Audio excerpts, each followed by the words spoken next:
My name is Jackie Liu, and I'm CC 2017 and the Vice President of CORE. I'm here to introduce our panel of Columbia innovators who grew companies out of college.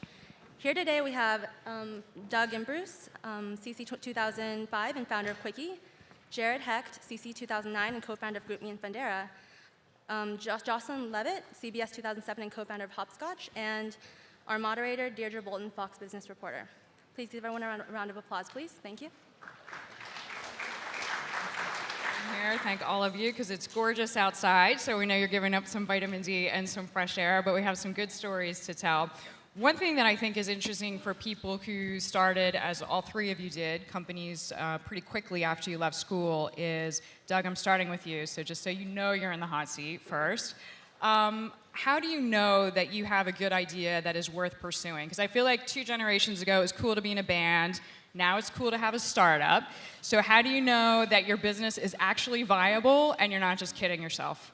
I think the thing is you don't, right? And I think any entrepreneur will tell you that it's all at the end of the day about your passion and your persistence and your perseverance. But there's no way that you'll know, without jumping, headfirst into things, whether or not you have a good idea. So the whole point is just get started. And I think, being at college, your cost of living are pretty low. Things are, part-time jobs are fairly easy to get. You're not under the stress of, having a job or a family to support and that stuff. So it is an absolutely. But how much did your time. parents complain? Well, it's funny. I actually did a lot of internships during school, so they would constantly complain that they were paying all this money to go to Columbia, and I was working at the Daily Show. But I think Columbia's advantage is that it is an incredible academic university, but it's also in the heart of the greatest city in the world, which any industry that you want to explore, you can. And it's oftentimes through exploring those industries that you get the ideas that shape startup concepts. So. Yeah, well, I mean, you're definitely in the right soup here in the city. Jared, how did you know? I mean, we were just talking in the green room, and you said, yeah, I was a year or 2 out of school, and I launched, obviously, GroupMe, which was then picked up by Skype/Microsoft. How did you know? I didn't really know. So I was working at another startup, Tumblr, and I was pursuing another project called Rec.io, which was a web application to find and share recommendations with people you know and trust. And that's the startup that I thought I was going to go do. And it's really good that I didn't do that, because it wouldn't have worked. And Foursquare was kind of already doing that exact same thing. So I think. So was that luck or an actual decision? Well, was it luck or an actual decision? You can tell me I'm being mean. It's all right. No, I think it was more luck that I didn't do that idea. So I'm not technical, so I had to try and convince people to kind of join and pursue that project with me. And one person that I always wanted to work with was my GroupMe co-founder, a guy named Steve Martosi. And I would always pitch him that idea, and he'd be like, "That's a horrible idea. I would never do that with you." And nor would I leave my job at Guild Group to go do it. And then, serendipitously, had the GroupMe idea one morning and pitched it to him, and he was like, "This is a mediocre idea. We should maybe go try this." And we entered a hackathon a couple days later, actually, and we built a working prototype. And the nice thing about having something live in production and a prototype is that you can play with it right away, and you can put it in other people's hands and see if they like it. And we were both employed full-time, and meanwhile, we had shipped this thing, and we started using it. We started creating groups. Our friends started creating groups, and we actually saw it work, on day one. So for people who don't know, what did you build? What is GroupMe? Yeah, so GroupMe is a group messaging application. It started off as a way to do reply-all text messaging.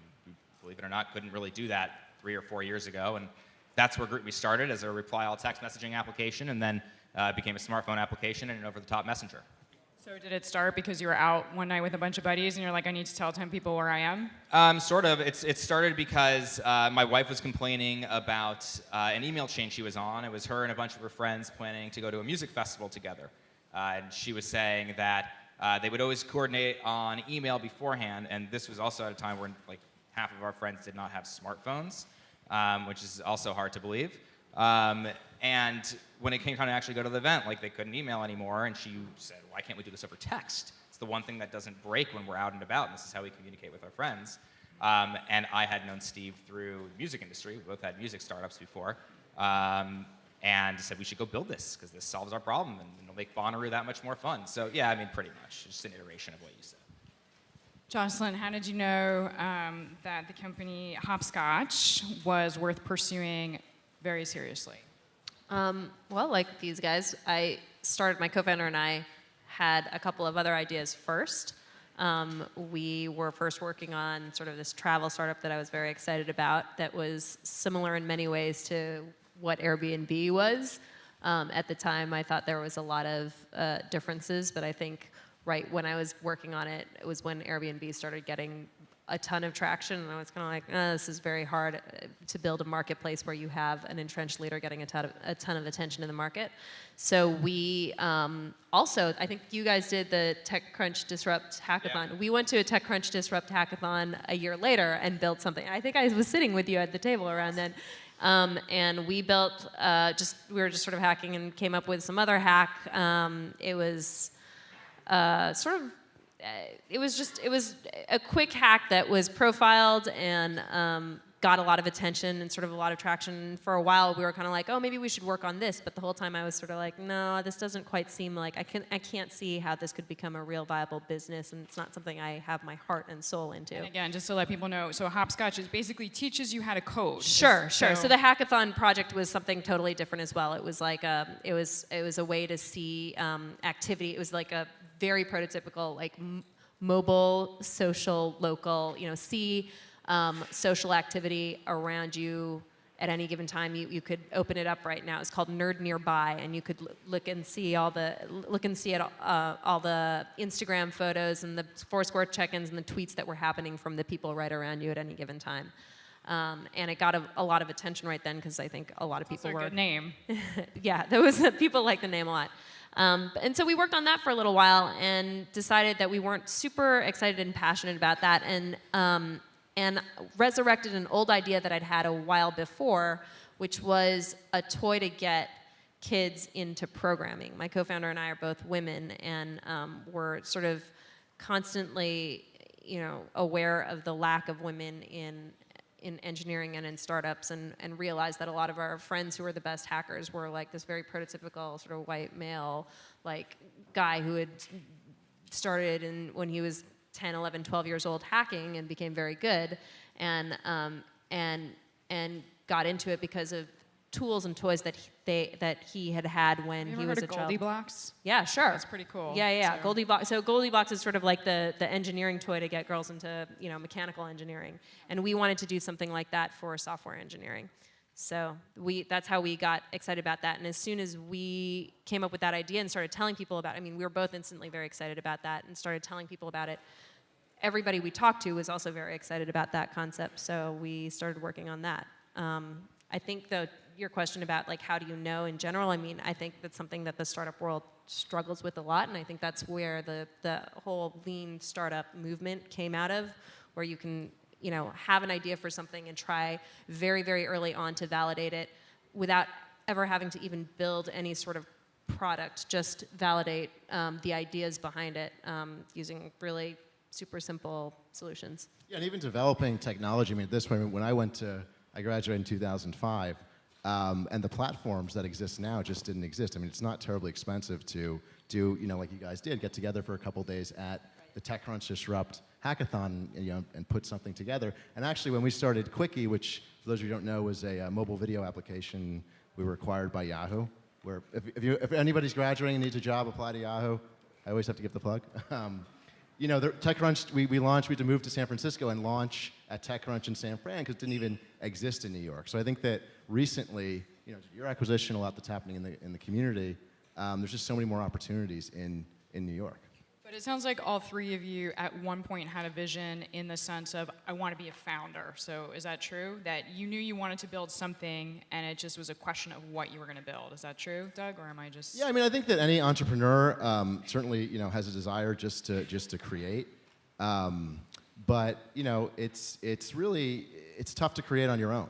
And I think communities, college, like you met your co-founder at college, it's just such a rife environment to kind of meet people that can help you along that journey. And oftentimes you'll find that, when you get, a like-minded person to sit in a room, that your perspective changes and ideas improve, and And I think that, that's one mistake that I made is I didn't find a co-founder before going on my journey. And like even if you think about these programs like Y Combinator, they require you to have a co-founder, right? So that's, yeah.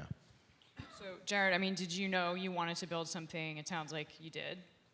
And it was just a Yeah. question of what? Yeah, that's true. I'm pretty unemployable. I'm just really. Honestly, there's a lot of entrepreneurs who say that, Yeah. which is fine. I mean, obviously you've done just fine even so far, but yeah, it can be depressing to imagine yourself sitting in an investment bank and cranking out 14 hours a day. Nothing wrong with that. Yeah, I mean, As a Wall Street dropout, I'm just kind of dishing No, it, totally. so- I'm unemployable to the point where like I tried to apply for jobs at those investment banks and they didn't hire me. When I was in college. But I always knew, and I really didn't have a very clear idea of what it is that I wanted to do, or what it was that I wanted to do when I was in school or after I graduated. All I knew was that at some point in the future, I wanted to start and run a business. And that was extremely vague criteria. But I felt like in order to get to that point, Yeah, it's enough to get you on the map. right, I needed to go work somewhere where I could actually kind of like learn the ropes initially to at least have some type of fundamental understanding of what was required to do that's that. something I wanted to ask all of you too. But did you know you wanted to just be a founder, and then the ideas came? Yeah, I think so. I mean, I think I'm a little bit older, so when I graduated, it wasn't quite, I graduated my undergrad in 2001, so it was right on the heels of the tech bust, really, and a lot of my friends who are a year or two older than me had gotten jobs at tech companies and had then quickly lost them right about when we were graduating, and so nobody wanted to do software startups for quite some time after that, and I wasn't really intrigued by the software world until after graduating business school. And even at business school, I did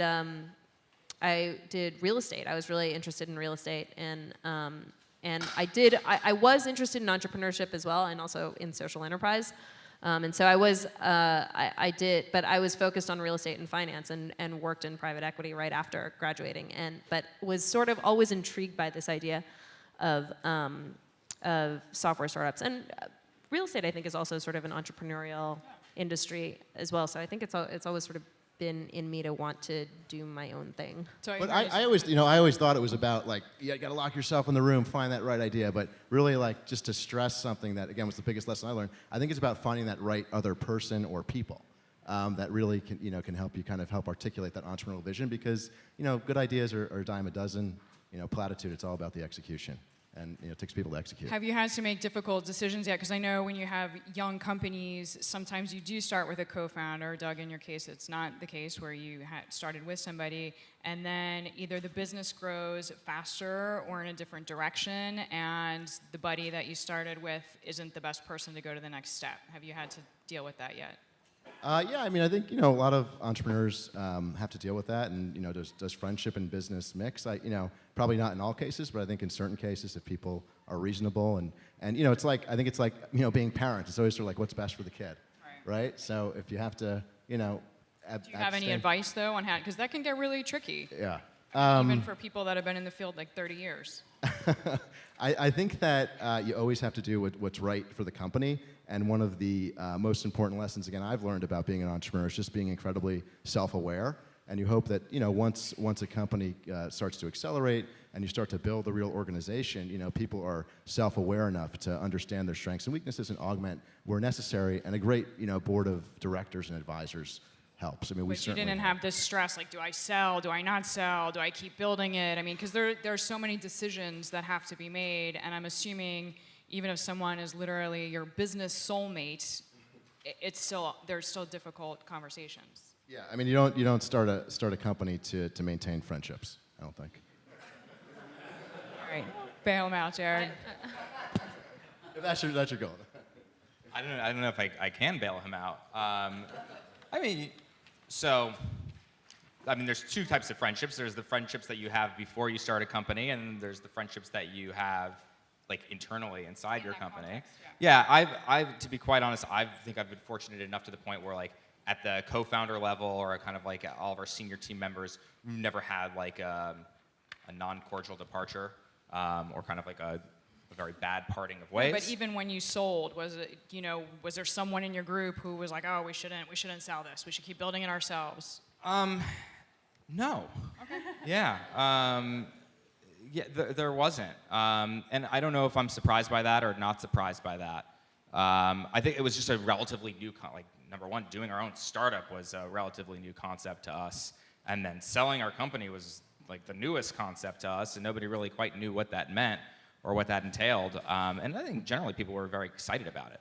I think, a year later, maybe people were like, oh, we're at Microsoft now, and this is very different, for lack of better words. But yeah. But I think if you align your expectations at the beginning, I mean, hopefully, it doesn't become an issue. I Like, know, but even Oh, when you're totally. sane and reasonable and logical, sometimes the people in the room with you aren't, but that's just life. I'm just curious. Well, I will say, I sort of have two pieces of advice around co-founders. The first company that I started that I mentioned was sort of more of the travel company. I started with a co-founder from business school, and I did not sort of know the advice. I was so green, I didn't really know the advice that if you're building a software company, you should probably partner with at least one person who can help do some of the building. And I've actually seen this happen to other people too, where it's a couple of neither of the people who want to build software startups. Software, I think, so much is owned by folks who can either design or actually build the back end. And I think to some extent having sort of a strong business lead is important, but if you have a whole team of business leads and nobody who can actually build, that's not necessarily a great complementary relationship. So I would say that initially, it's important to find co-founders who can complement your own skill set. Now, eventually, my current co-founder is an amazing engineer, and I, a vote for having a good, strong co-founder is that they really keep you sane in times when, you feel like you have a limited number of resources and a million things you need to do, and it's nice to have somebody to sort of be in the trenches with you all the time. It's really actually good. If you can find somebody that you can jive with, it's super, super valuable. But who's actually complementary to the skill set you have to Totally. offer. So you don't hire yourself, you hire someone who Right. can complement your skill set. Exactly. All right. What has been the biggest surprise to you, Doug? Like any point along the journey, what was something you're like, wow, I never could have seen this coming? It doesn't even have to be negative. I'm just like the thing that surprised you the most. I think every day you wake up, and I guess the number of surprises surprised me. I mean, I had started a few smaller companies, and kind of, I was always thinking about being an entrepreneur, but like managing an actual organization and accepting investor dollars. I mean, again, I think it's all about just the people you surround yourself with, and every time there was a surprise, I had like a great mentor I could turn to, for example, and just the sheer volume and. At points it was terrifying. At points it was thrilling, and I can't wait to do it again. But Can you say that? yeah, I think now working at Yahoo is amazing. But you miss obviously. Like Marissa Myers Miss online hey, too. Marissa, Here you it's go. amazing. I miss waking up every day and not getting punched in the face, I guess. Okay. Sorry. I think one of the most surprising things is, so generally I feel like when you start a company or you build a product, you have a lot of confidence in it, and you think you know what you're doing, or you know what you're doing. But I think the thing I was surprised the most about, and I've accepted, and I'm still continually surprised by it, is just how little I actually know, or anybody actually knows. Where every day there's something new that you are entirely unprepared for, whether it's a surprise or whether it's just something that you're like, oh, I thought it worked this way, but it actually works the polar opposite. And I almost feel like an important lesson like I learned was, as a founder, you're sort of perpetually dumb, in the sense that you always think you kind of know, or you always generate these assumptions for a variety of reasons, and you never know if those assumptions will really work. Well, that's right. Reid Hoffman said, right, if you're not actually embarrassed by the first version of your product, you're too late. Yeah, I think that's perfectly right. Surprises. For me, I think what has been surprising is I didn't realize how important sort of management and organizational structure was, especially having gone to business school and having to take these classes, which I would always, everybody, especially folks focused on finance, would sort of be like, roll your eyes and poo-poo these organizational management classes. And I know what you mean. Sometimes even in interviews on TV, people are like, "Oh, leadership's really important," and it's like I'm snoring, right? Right. And then, but if you Right, have and a that's what- horrible boss, then you're like, "Oh, wow, this actually is important, and here's why." Right, exactly. I mean, that's exactly like in classes. You're like, oh, get me to go price bonds, or whatever it is that we had to do. Right, instead of like all the sort of the soft skills. And it turns out more and more that a lot of, even at a small, I mean, our team is only like 7 people, and it's still really important to put in management processes. And that's something that has been on my mind this past month, and I've been trying to be more focused on, because most of the time, especially when you're growing a startup and it's just the 2 of you, it's just like product all day. Like, get the product out the door. And then once you like start building up a team, there's so much more. Becoming like a multi-celled organism. Right, exactly. Financing, brass tacks, those are big decisions about how much to take, when to take. Do you actually give equity in your company?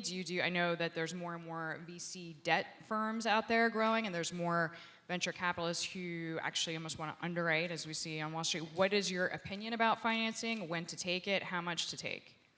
Yeah, well, again, I think that over the past 10 years, costs have gotten to the point where we're able to kind of establish initial momentum without accepting any sort of critical mass of capital. I mean, again, you could get an app together, get an idea together, not even make a technology product, but a service for very little dollars. But in my opinion, capital isn't necessary to create; it's to accelerate. So I think that especially the public markets are tanking. I think investors are becoming a lot more sensitive in the private markets to kind of making big bets and just betting on big ideas. So the more data that you have and the more traction you can get independently allows you to maintain control. Do you feel like you need a practical reason? Like, I want to hire 4 people. I can't pay them properly and steal them from other companies unless I take this money. Like, what are the scenarios? And maybe 1 or 2 scenarios where you're like, okay, if I'm at the crossroads and I want to do this, then I actually should consider either taking money or giving equity. Well, it depends on on the kind of business you have. I mean, if you just have a big idea and you want to kind of hack it out and then launch it, I mean, you can. And if it establishes momentum, there's plenty of investors who would be willing to get behind that momentum and invest in growth. But if you're an e-commerce company, the profile is completely different. Obviously, there's CapEx with inventory. But I think a lot of the companies that have been the most successful, like in the e-commerce, I'm obsessed. Does anybody know Nasty Gal? No? Yeah, actually, I do from LA, right? I mean, so she is just an incredible entrepreneur, and that was one of these great entrepreneurial success stories where, yes, now that company's raising a lot of money to accelerate the growth, but that company was created on eBay just through an authentic passion that she had for vintage clothing. And so I think that's the new model, is that capital is not necessarily to create, but to accelerate. What's your take, Jaron? I mean, I think it's very situational, right? You can be an early stage startup and not need a lot of capital because AWS is there and it's virtually free to build something and ship something and see if it works. I think it's generally true. You see a lot of money being poured into later stage companies, B, C, D stage companies to really accelerate growth, taking something that works and just scale it as fast as humanly possible. But I think it's just a very difficult question to answer because it really comes down to what industry you're in, what the competitive landscape actually looks like, whether or not you have product market fit. I just say generally as a rule of thumb, take it when you can get it. Almost take as much of it as possible. You really think so, though? I mean, yeah, actually, yeah. And with the caveat being that so long as you're comfortable with the dilution level. And the investors. I mean, investors become like your... And the investors. So like, okay, so then there's a lot of caveats. Like, what's the limit? I know- You don't want people messing with your idea. What's the limit for equity where you just cut off? Like, I don't want to give away more than X percentage of this company. Yeah, I like, mean, what's the ceiling? Again, this is extremely situational. Like early stage, in a Series A, you should anticipate giving away between 15 and 30% of your company, depending on what type of investor you're working with. And as you raise follow-on capital, assuming you're doing well, then those incrementally move down, 20%, 10%, 5%, whatever it might be. But yeah, I mean, I don't think there's a right or wrong way to think about dilution, right? You may want a little bit of capital and have a little bit of dilution, or you may want a lot of capital and be okay with accepting more dilution if you work with a great partner or a great investor that you love, who you really think can help grow your business. And somebody else might be offering you the same amount of money, and you would have maybe less dilution, but you don't want to work with them because they're not as great of a partner. So again, it's hard to answer. Yeah, I guess I don't know of too many software startups that have been able to sort of grow completely organically. I think Brian Hellkamp actually is one of the only ones. I think GitHub actually also was But those are, I would say, exceptions to the rule generally, because ultimately, with software startups at least, your biggest cost is your engineering and your product team, and it costs money to hire people. And if you're trying to build something that scales quickly, generally, I think the philosophy is to try to raise money around that and figure out how to monetize at scale once it gets to scale, because obviously the incremental cost of providing the next marginal item is zero. So yeah, I mean what these guys said also for. But I mean, the most successful companies are where founders traditionally maintain control, because there's so many voices whispering in your ear, and it's so difficult to kind of like stick to your vision if you don't have the final say. And I don't say that to be like dictatorial or whatever, but you see the most successful companies where the founders stay in control, and the best investors want to enable that, and they understand that, and they understand you're gonna have to make the hard decisions. Like, would a board of directors ever approved Mark Zuckerberg's purchase of a virtual reality headset for $2 billion? No. But is that going to paint the next 20 years of Facebook's growth? Maybe. And hey, if it doesn't work, big deal. It was 1% of the market cap. Jared, it felt like I mean, I don't know, like, so you do the math. That's the way. Yeah, that's the way. like, Aaron Levy owns what percent of Box now? 3%? Right, and 4% Qwiki, I max? think, like. Qwiki's the same way. I think there are plenty of counterexamples there where the founders probably don't own a ton of the company, but the company's doing well. And I know plenty of founders, particularly when you have co-founders. I mean, you can either own 100% of the company when you start, or you can own less than 100% of the company when you start, and generally that means around 50%. And then people have 3 co-founders. Some people have 4. I've seen company like Nextdoor has like 7 or 8 co-founders. Imagine what their pool looks like after they've raised a Series C or a Series D even. And I know plenty of people who have started companies with a co-founder or 2 co-founders, and they're now at Series C or Series D, and they all own less than 10% or 5% of the company. And no single one of them has. Yeah, but it's not straight equity, right? Because you can design a cap table to have 10x voting rights like Google did or anything like that. Yeah, I mean, Google, actually, I thought that was really interesting, right? It was last week where they created that special class, and they're like, you can be a shareholder, but you have 0 say as a shareholder in how we're going to run this company. And if you buy our stock, it's because you believe in Brennan Page. Back to you, right? They're very clear. I guess it's not control. It's just alignment, of visions. You want to attract investors to the company, where if you are going to cede control, you really do your due diligence on them, and you make sure they're aligned with your vision. Although that said, that's really hard to do, because when people are in their, atheists in foxholes, people's opinions change on the firing line. Yeah, all the time. What's the thing that's keeping you up at night right now, Doug? What's the number one thing you're most worried about? I get all the hard questions first. The number one thing I'm most worried about is I hope this isn't all I have. I hope this is. You're becoming a workaholic, or you've already crossed over? Yeah, I just hope that there's a second step. I really want to contribute a lot to the world, and I think that this acquisition was great, and working at Yahoo's great. But I just hope I have the courage to do it again, knowing how hard it was the first time, because ignorance is bliss. You may go first, but you have really good answers. Yeah. It's deep. Yeah, Jared's like, I'm really worried that there's not milk at home.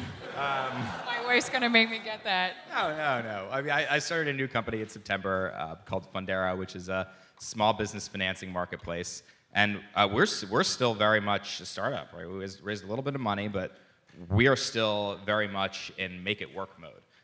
Like you talk about people raising money to accelerate growth. Like we're way before that. We're still at the point where it's like, well, somebody comes to our site, and how do we make them a happy customer, and trying to figure that out. So I wake up every night and every morning thinking about that. How are we going to make it work? And Fundera, I mean, it's peer-to-peer, right, or not? So it's not peer-to-peer. It connects small business owners with alternative lenders, primarily non-bank lenders. Okay, which is a See, but even if you get the execution wrong, that's an awesome mission, right? That's like something you could wake up every day and can get you through the tough times. Thank you. I feel good about it.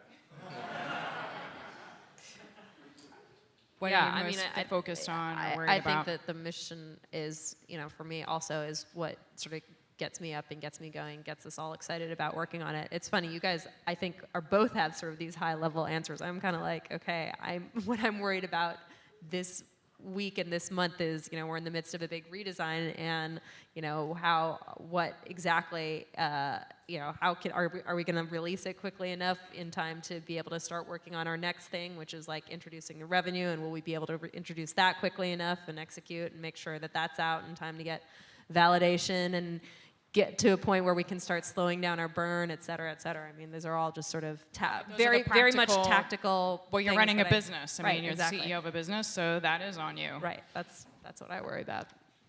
I know, do you want to give people in the audience, if there are people that feel like they have a lot of questions, then I don't want to hog all the panelists' time and attention, but I will if I'm allowed to. So are there people who do have questions? Okay, go ahead. Yeah, my question is about leadership and structure in engineering teams and how you manage that. I know some companies prefer like ninja devs and some companies kind of have a mix. What have you seen work in your experience? What's ninja devs? Oh, like rockstar developers. Rockstar. Rockstar developers. Ninjas, like ninja Ninja devs. devs. Oh, it's not like a company. Okay. It's like people that come to work in ninja suits. Yeah, no, I understand. Rockstar developers just being, and how they may be distinguished than regular developers. I think, I don't know. They're like, show up and don't mess up my work. Thanks. Pretty much. Right. A question: how to manage an engineering team, or what to look for in an engineering team? Like structure and really what you look for. So very situational. At an early stage, I generally believe in like flat management, right? So everybody is able to contribute, everybody is able to put their ideas on the table, everybody is able to build, everybody is able to deploy whenever they want to. Over time, things change. And to be quite honest, like when we sold GroupMe, we had 20 people and grew it to around 40 people. So we never really had an opportunity to kind of like blow out the engineering team and run a large scale engineering organization, right? Max out around 10 or 12 people. And that was hard. Like we definitely did not do it the right way. So I'm probably not the best person to answer that question. But I think to say the thing that I learned the most there is to hire really great people who do things much better than you do, who know things that you don't know. And for us, that meant hiring a great VP of engineering and making sure that we were empowering him and giving him whatever resources he needed to actually manage a team, hire more people, you name it. Yeah, I actually have a story about a great engineer who's actually sitting here in the audience visiting us from London. I don't know, people probably don't know my company's history, but we tried to start in New York, ran into a lot of roadblocks, then moved out to San Francisco. We developed a technology that basically turned search queries into videos on the fly, and everybody thought it was the future, and we won TechCrunch Disrupt, and we turned down an acquisition offer from Google, and I thought that we were going to change the world, and then we raised $10 million, we spent it all, and we were basically screwed. Trying to solve a really hard problem. So we refocused with basically the people, the 4 or 5 guys that were sort of still willing to listen to me or collaborate with me, and we moved back to New York, and we had come up with this idea for an iPhone application, and we were trying to get it over the finish line, and we just couldn't add that magic to it. And then we found Pete, who's here, who is from the UK, and he just added So he hadn't heard about your company, is what you're saying? Yes, he heard about us. Just that magic sauce. And all of our people were 10x people, but it's just the difference between okay, good, and great, in this case, saved our company and created another competitive sort of, not bidding war, but a great acquisition process that allowed to deliver a lot of value back to our shareholders. So 10x people all the way. Was that a product innovation or an engineering innovation? I think that in the mobile world, they're sort of hand in hand. So we definitely had the right idea for the right product at the right time, but it took just an incredibly skilled, group of engineers, not just one. Pete, we also had Guy Gregg, a couple people, to really cross the finish line with it and build something amazing. I actually have a stamina question. Honestly, like how many hours did you work? Like what's the kind of 18-hour days for how many months to get this thing off the ground? Just so that people, because I do think, obviously everybody stargazes like, oh, I'm going to start a company. Yeah, just fill us in, like sleep-wise, like, I mean, you kind of just go to seed, right? GroupMe was nonstop and totally unsustainable. No, but I mean, we're human. That's why I'm I asking. still have Yeah, post-traumatic stress no, disorder. and made a deliberate decision at Fundera not to do that. And like I'm working all the time, right? Even when I'm at home, I'm on email, and I'm always thinking about the company. But like I get in the office It's between more just like, so people know what to expect. Like you're going to work 18 hours a day for the first 6 months or whatever it is. I'm curious about your experiences. do your job well, really, right? Like, and Yeah. sometimes it takes people a lot longer than other people. Some people can do it in a much shorter period of time. Some people have families and want to be home and see their kids put to bed. It's fine. Just do your job well, and if you're a great person, you will. Yeah, so we have a very strong legacy. My co-founder is an alumnus of Pivotal Labs, which has a very specific sort of engineering philosophy, which is actually you guys had a lot of ex-Pivotal Yeah, people we were too. almost all pivots. Yeah, they're a great firm, and their philosophy is very much start at 9 a.m., end at 6 p.m., 8 hours of programming, and it's all pair programming, which is really tiring. And they use they use a system called Pivotal Tracker, which is just a way to sort of organize agile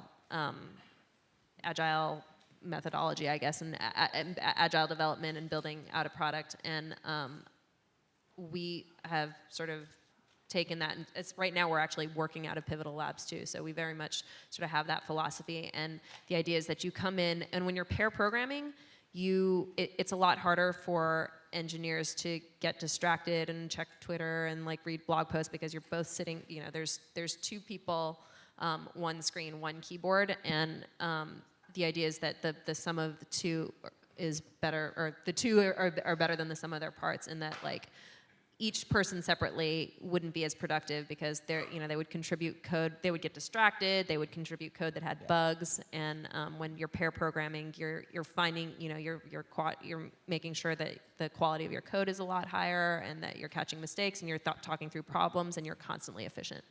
And that's sort of one system of programming. That's one that we use. Yeah, I think that's a great, really practical suggestion. And I think that in that vein, a lot of the New York sort of attitude is you got to be at the office, 100 hours a week. And when I went to San Francisco, we sort of took that there. But what I learned there is that it's really about working smart and not just necessarily hard, because you do burn out. And I think that San Francisco culture has really mastered that. I mean, I never understood, you saw people leaving the office at 5, but they were building billion-dollar startups, and as a New Yorker, I'm like, well, what the hell, what are they doing? Like, they're going to do yoga? What? They're not gonna succeed. But in fact, they did, and they had that balance, and they realized, marathon, not sprint. So I think that's a lesson that we could all as New Yorkers learn. Self-monitor. Does anybody else? I see a couple hands. Do you want to go?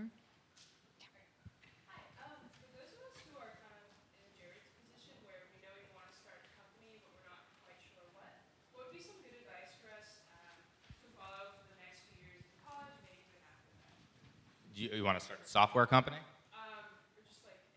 Go work at a startup. That's it. While in school, go work at a startup. After school, go work at a startup for a couple of years, and then go do your thing. Are you hiring? What's that? Are you hiring? We are, yeah. We probably have like 4 people in this room right now who are at Fundera right now, so it's great.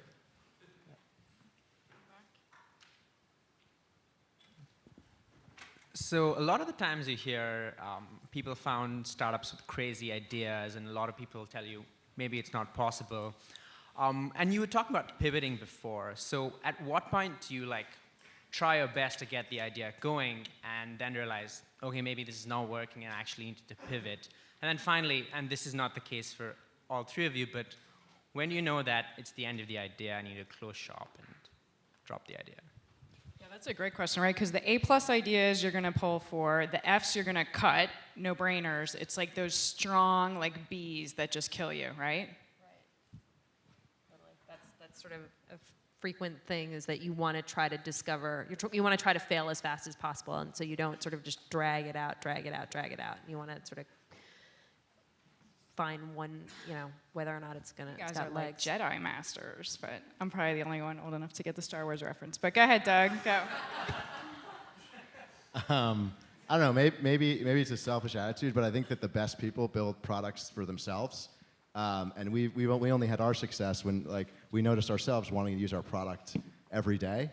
And back to the question about what kind of idea you're going to start. The best ideas often come from use cases. Like you want to do something, so you build it, and often that, not to go back to the Nasty Gal example, but also comes from a community. So I would, and a passion and interest. So I would say, collect as many diverse interests as possible, identify, what a true passion is, then if there's a problem that needs to be solved in that world, try to solve it.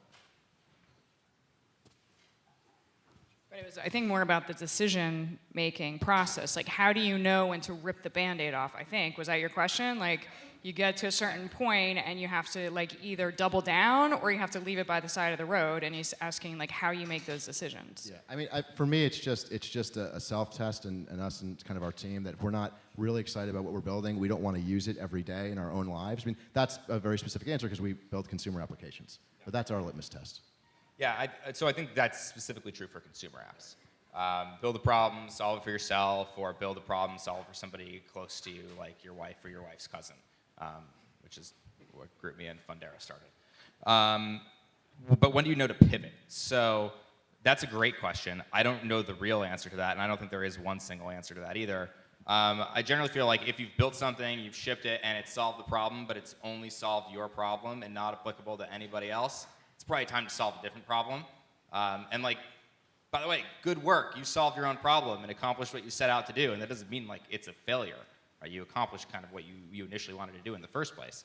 I mean, otherwise, like the answers are pretty logical. Like you pivot when it's clearly not working, or you're running out of money, or nobody else is using it, or your team loses faith in it, or you hate what you're doing.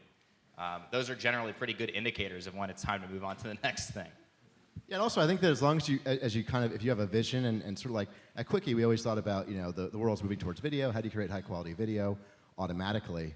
And I think that, we stayed true to that sort of idea, just in its different incarnations, until one kind of just worked. And YouTube was the same way. It started, people were sharing, I believe, dating. It was a dating website, but through video. And so they realized there was a much bigger application as a broad consumer platform. There's a couple questions over there. Yeah, I have a question.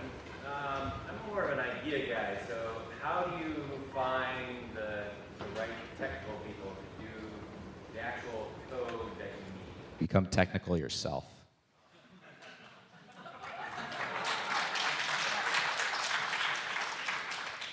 I actually just had lunch with a friend of mine from business school who did exactly that. He was trying to do something, couldn't find right people. Actually, I know a couple, and I'm having lunch with another one who taught themselves. Because you have to at least be able to interview people too. Like even if you're not an expert programmer, you have to be able to tell when people are lying. No, but it's about their abilities. Yeah, it's true. I mean, sorry. So I did this hysterical thing. I think it was at like Warden. It's not hysterical. It's like sad, but funny. Where there was like some ad put up that was like, Warden MBA seeks code monkey.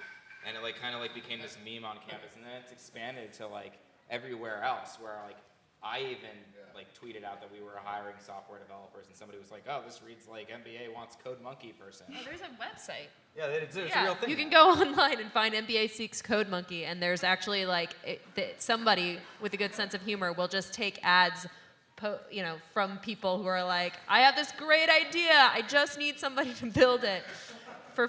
We'll give you, 20% of the equity in this idea that hasn't even been Yeah, which validated actually yet. that's like business for 1,000 years. If something looks too good to be true, it probably is. All right. Unemployable. I'm curious if any of you got job offers as you were in the early stages, when you have that risk, when you don't know if you're going to succeed, and if you like toyed at all with taking those job offers, or if you were 100% committed and you wouldn't have even considered. Like early acquisition offers, like when you're really. No, job offers. Like employment, come work with us. We'd love to have you. While we were doing our startups? Yeah, as you were starting out with the startup. As you were talking with people. So if you have a decision like you have a great offer, X company, but you have a great idea, how do you know which to do? I don't know. I mean, I think we were approached when we were just starting out to join another team, kind of, and we were kind of like, we were excited to work on our own thing, and we just sort of thought that it had a lot of potential, and what the other team was doing was sort of similar to us, but we just saw another opportunity there. So we said, no. But I think job offers don't go away. I mean, it's tough to find great candidates. If you have a job offer from X company and you go and you start something, it's probably going to be in a related field. And the manager, whoever was responsible for hiring you, is probably pretty impressed that you had the gumption to go start something.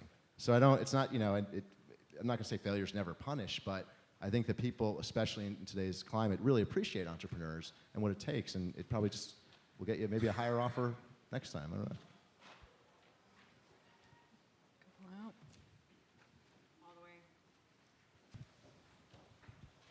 So you guys both had success relatively early in your careers.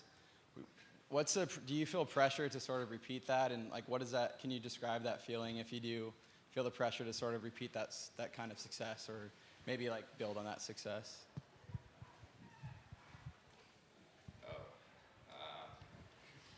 So do we feel pressure? Yeah. What is it? Yeah. Like sophomore novel syndrome? Right. You're just like it's tough to write the second novel.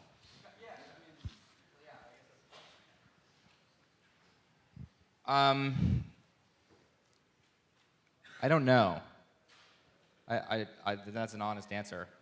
I'm not entirely sure what the expectation. Listen, I think generally doing this for the right reason. Doing this, we love what we do. We love to build things. Love to solve problems. Hopefully, one day these things will turn into big companies. And I think doing any startup, you feel an immense amount of pressure and responsibility to your co-founders, to your employees, to your family members, to your investors. So I don't think it being the second time, and I think you'd probably find somebody who answers, if they were doing it for the third or fifth or sixth time, I think it's the same pressure every single time. I mean, this is like you're building, if they're just like little Lego blocks, it's part of your career. And like sometimes they're going to be smaller blocks, I assume. Sometimes they're going to be bigger blocks, but like you're just kind of continually, it's bigger than just one company, right? You're sort of building an experience. I think the ultimate goal is to just build one big block and leave it at that and have it be there forever. But realistically, that's not the case for 99.99% of entrepreneurs. So I think people have to be okay with building lots of smaller blocks or medium-sized blocks, and I'm saying it all adds up to your career experience. But and again, like I used the novel analogy, but I actually don't think that's correct, because a novel is truly like a singular work, whereas building a company takes knowing the right talent to hire, knowing the right investors to get, identifying a market opportunity. And when you do it the second time, it is a hell of a lot easier, because you just you could call the right person, ask the right questions, and it just gets easier. Well, I think, am I being asked to wrap, or is that just, I think you're being, okay. Well, thank you, panelists. Congratulations, by the way. Thank you.